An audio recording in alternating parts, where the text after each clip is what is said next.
Hello again. I'm reading from my book, Father of Faith, In the Footsteps of Abraham. And we're up to step 1, leaving all. Terah had already left Ur with the intention of going to Canaan, but settled once he got to Haran. Nevertheless, when the Lord Jehovah gave instruction directly to Abram, he graciously dangled a carrot before his eyes to give him the incentive to progress further. In Genesis 12, verses 1 to 3, God says this: "Get thee out of thy country and from thy kindred and from thy father's house unto a land that I will show thee. And I will make of thee a great nation, and I will bless thee and make thy name great, and thou shalt be a blessing. And I will bless them that bless thee, curse him that curses thee, and in thee shall all families of the earth be blessed." The Bible does not record what God said to Terah, if indeed God did instigate his journey. But a personal word is of vital importance if we are to walk by faith. This personal word gave Abram the confidence to continue the journey, even though it meant abandoning his father, apparently with no male relatives to care for him. Genesis 12, verses 4 to 5. "So Abram departed as the Lord had spoken to him, and Lot went with him. Abram was 75 years old when he departed out of Haran. Abram took Sarai his wife, Lot his brother's son, all their substance that they had gathered, and the souls that they had begotten in Haran. And they went forth to go into the land of Canaan, and into the land of Canaan they came." I've heard many preachers criticize Abram for the fact that even though he was instructed to get out of his country, leave his kindred and his father's house, he disobeyed by taking Lot, his nephew, with him. Indeed, they're very quick to criticize many honoured men of the scriptures, such as Elijah and Joanna. But I personally would be very careful about doing something so rash as to criticize someone whom the scripture honours with the titles Friend of God and Father of Faith. Romans 4, verses 11 and 12 says this, that he might be the father of all them that believe, though they be not circumcised, that righteousness might be imputed unto them also, and the father of circumcision to them who are not of the circumcision only, but who also walk in the steps of that faith of our father Abraham, which he had being yet uncircumcised. In Romans 4, verse 16, "Therefore it is of faith that it might be grace, to the end the promise might be sure to all the seed, not to that only which is of the law, but to that also which is of the faith of Abraham, who is the father of us all." Abram was not obliged to look after Lot, for he was not a child. And if he had been, then Terah was well capable of taking care of him. Lot was the son of Haran, who had died in Ur of the Chaldees, and was a businessman in his own right, having inherited his father's wealth.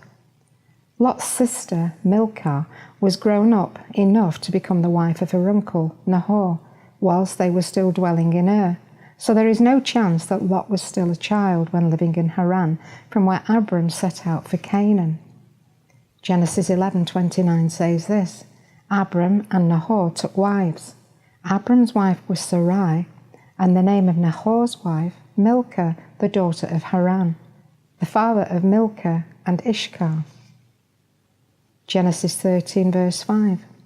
"And Lot also, which went with Abram, had flocks and herds and tents." Make no mistake, Lot continued the journey with Abram because it was his chosen path. It was his choice. And I'm sure it was with gladness of heart that Abram allowed him to accompany him. It's not easy doing things on your own. When Abram set out to follow the leading of this unknown God to an unknown destination, he had nobody to share his faith with. Nobody around him had heard God speak to them. They wouldn't be able to identify with him. Besides, they had many gods whom they were following, and idols they were worshipping. Why would they want to hear about a God with no name and no visual image? For since the Garden of Eden, God had withdrawn and hidden his form from man. There was no Bible to read from which he could derive inspiration and encouragement, and there were no meetings to attend where he could have fellowship or share testimonies with others who had experienced similar things. No, he was completely alone in his newfound faith. He was leading his family and servants like a shepherd leads his sheep. They didn't know where he was going, but they knew him, and believed that Abram had such a relationship with his God that they were prepared to place their trust in him to do what was right for them. Quite apart from this fact, he was only just entering into this relationship with God and had nothing to fall back on other than the clear words which he had heard and the firm conviction that God had spoken into his heart and made a promise to him. His action of walking out from his father's house, leaving him without any male relatives, proved that he believed that God had spoken to him. He who believes obeys. Abram did not disobey God by taking Lot with him. He was just on the first of many stepping stones, walking in obedience with the limited revelation he had received, believing that this would lead him to his destiny. Abram was in obedience school, and he was to study in that school for 24 long years, being tested and tried by fire before he received tangible proof that God would indeed fulfill the promises to him. Thank God he had a good wife. I don't think it would have been possible to serve this unknown God and live a life of faith if he had been shackled to a complaining, negative female. He had been blessed by being married to a woman who loved him with all her heart. She was a helpmeet, suitable for him. For God knew that in the first part of this walk of faith, they had to carry the candle together until Abram was strong enough in God to carry it alone. There is no record of God ever rebuking Abram for any of the actions he took. The Bible is very explicit concerning the sins of those we are expected to look to as examples of how to walk. Moses, Samuel, David, Peter, to name but a few, were all reprimanded for their particular mistakes. But no rebukes were ever spoken concerning Abram. This in itself should be a lesson. If God thought so highly of him that he would consider him to be his friend, and the scripture states that he is the father of faith for all believers, then we should not touch or judge God's anointed, nor do his prophets any harm. It is not within our jurisdiction to judge another man's servant. Abram was 75 years of age and Sarai 65 when they left Terah, aged 145 behind. It's quite amazing that within a short space of time, Abram actually sets foot in Canaan, the land his father had first set out for, but didn't actually reach. Those extra 500 miles seemed to pass without too much trouble or incident, and it would almost appear that this part of his faith journey apparently came to pass very quickly and without hitch. Although it had been a traumatic experience for him to leave behind a beloved father and all that was familiar to him, seeing before him the land that God had promised to him must have been a tremendous encouragement. He had actually arrived. He was standing on the soil he was to inherit. God must have been very pleased with this act of faith because he personally appeared to Abram and confirmed his word.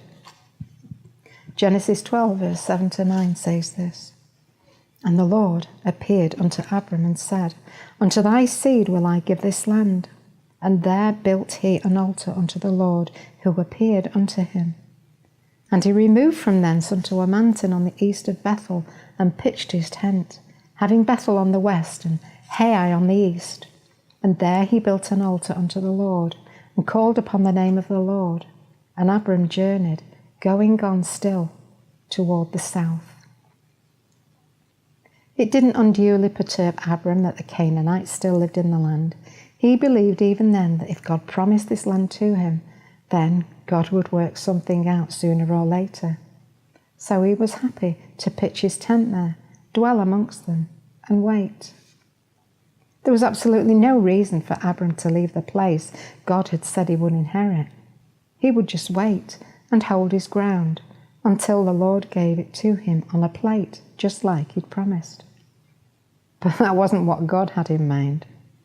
Before Abram could get what was promised, there were a series of tests he had to go through first to prove his worthiness.